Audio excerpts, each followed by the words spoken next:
Fact of the matter is this, ladies and gentlemen, that the international jihadist movement has declared war. They have declared war on anybody who does not think and act exactly as they wish they would think and act. They have declared war and already are executing it on a massive scale on a whole range of countries with which they are in contact. And they have declared war on any country like ourselves that values freedom, openness, and tolerance. Did you hear that? Did he stutter? Nope, not a word. That was, of course, Stephen Harper using his harshest language yet, where if few, even any, will do so, certainly not of Western leaders. We are at war with jihadists, he said. Something most won't admit. They certainly won't say it out loud, but it's going to require a new approach and new laws. So where are we headed now? Andrew Kimber joining us here at the table. And when we heard these comments yesterday, I think they really surprised a lot of people because he wasn't on script. This is something he truly fundamentally believes. This is not new words from him because he has been saying that radical Islam and jihadists are the biggest threat facing our country. Now we wake up this morning to watch our ally fully under attack. So his comments are very timely with what's going on today in Paris. He didn't plan this. No, he did not. And moreover, these are some of the strongest comments we've seen from any Western leader, with the exception of Benjamin Netanyahu. His comments on terrorism in general and how we need to address this. Well, we see what's going on in the Middle East. ISIS continues to maintain the areas that they have. Yeah. They're spreading to Egypt. They're spreading to other areas. Westerners continue to go to the Middle East to join to ISIS and Al Qaeda, and they're plotting new terrorist attacks on the West. We've seen last year countless terrorist attacks on us, and it's really waking people up.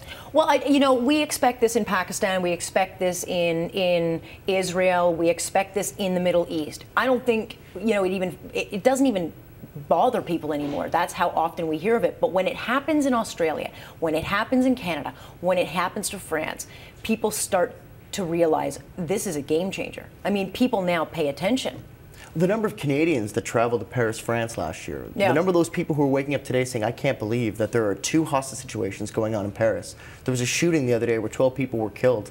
It's essentially martial law. They have 80,000 soldiers and police officers on the streets. It's a new world. Terrorism has evolved to a level where they've gotten a lot smarter. We saw after 9/11 that was an initial phase, and their level of communication sophistication was much lower than we see today. Now they're using the internet. They're sophisticated. They're communicating well, and they're plotting their attacks well. Yeah, you know, is this Prime Minister Harper setting the stage for a tone?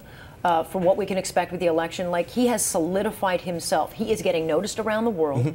This is a guy who's getting credit from a lot of people saying, gee, I mean, this is leadership. This is the only guy we're hearing speaking this kind of language. But you get the sense that this is specifically being done for election purposes, or is this just leadership in a time when we need it? I think this is just leadership. So we're going to see a couple of things coming down the pipe. One, we're going to see new legislation to combat terrorism here in Canada. It's clearly a problem. We saw the attack in Ottawa. We saw the attack in Quebec. This is a problem we have to face here at home. Let me stop you there because I want to talk about this legislation. You know, he's changed his advisor, a guy from CSIS who is known for his approach to terrorism, who has said Canada's got blind spots. Do you get the sense that the terror legislation is going to go further and that people will mind? I mean, does France and what we're seeing change that? I think what's going on in the world in the last couple of weeks, over the last couple of months, has really woken people up to the fact that we need new legislation to combat this. There will be some new measures in there, and I'm sure that some people are going to debate them. Some people are going to call them infringements on freedoms, whatever.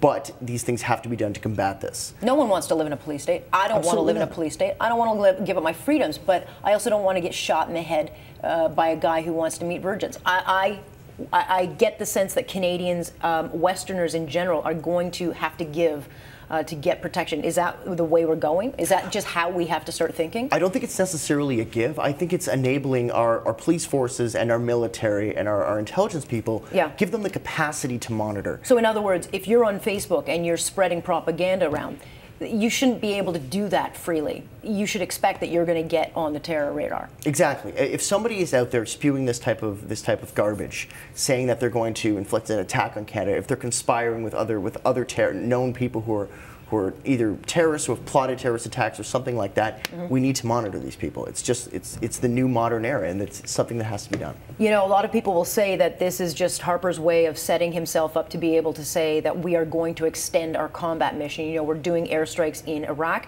Harper has said he will not expand that to Syria.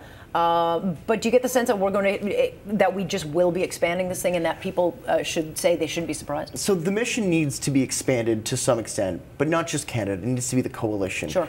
There are no troops on the ground, and that's why no real ground has been made up. There's been countless airstrikes. Canada hasn't actually had an airstrike since the New Year. Yeah. Because ISIS has adapted, and now they're underground, and they're using human shields, and there are no targets to attack. They've adapted. Now, what's the next step? There needs to be, in conjunction with the Iraqi army, because they need to do the majority of the fighting. They're the ones who lost all this territory. Yeah. They need to push them back. It's their country. Yeah, and clearly, you know, these 4 suspects are known to have gone to Yemen Yep. And trained. So does that change the approach? Are they then going to have to put more intelligence, more troops on the ground, or some kind of coalition movement towards Yemen?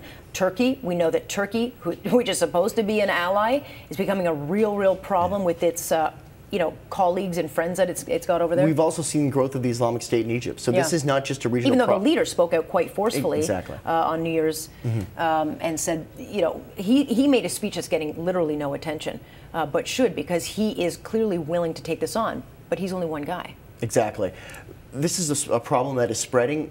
How it actually gets tackled, it needs to come from the highest levels, whether the United States needs to take a leadership role in this. Obama's got to come out and talk about how this plan to stop the Islamic State, Al-Qaeda, this new terrorist faction, how it's going to actually be done, whether it's boots on the ground, that discussion needs to be had.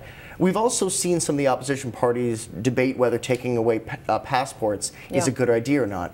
Well, we've seen the MI5 director came out yesterday. You don't want these people coming back. Exactly. Because clearly they're coming back very well trained. Quickly before I let you go, his name is Andrew Parker. Mark and I talked about it briefly, this MI5 report. These are the intelligence of the intelligence in Britain, and they are warning of mass casualties and mass hits on iconic places in the West. How much attention do you think is going to be given to that? Is that going to change things? Well, it definitely should.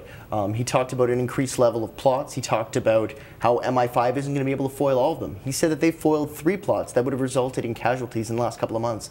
And he was clear by saying this is not something we can stop every single time. And it's the same across the Western world, in Australia, New Zealand, in Canada, Australia, Paris, the United States. We're not going to be able to stop every one of these attacks. These lone wolf attacks make it more difficult to... The hit and runs. Exactly. They make it more difficult to detect, and he mentioned that. I wanted to read one of his quotes just before we go, because I thought this was really interesting. Despite its medieval tactics, the Islamic State is the terrorist phenomenon of the modern age. It is something we need to realize, that this is a problem that we have to combat, and we have to get on it. We need to face it head on, or it's not going to go away. Yeah, pretty much mirroring what Stephen Harper said yesterday. We'll leave it there. Thanks so much.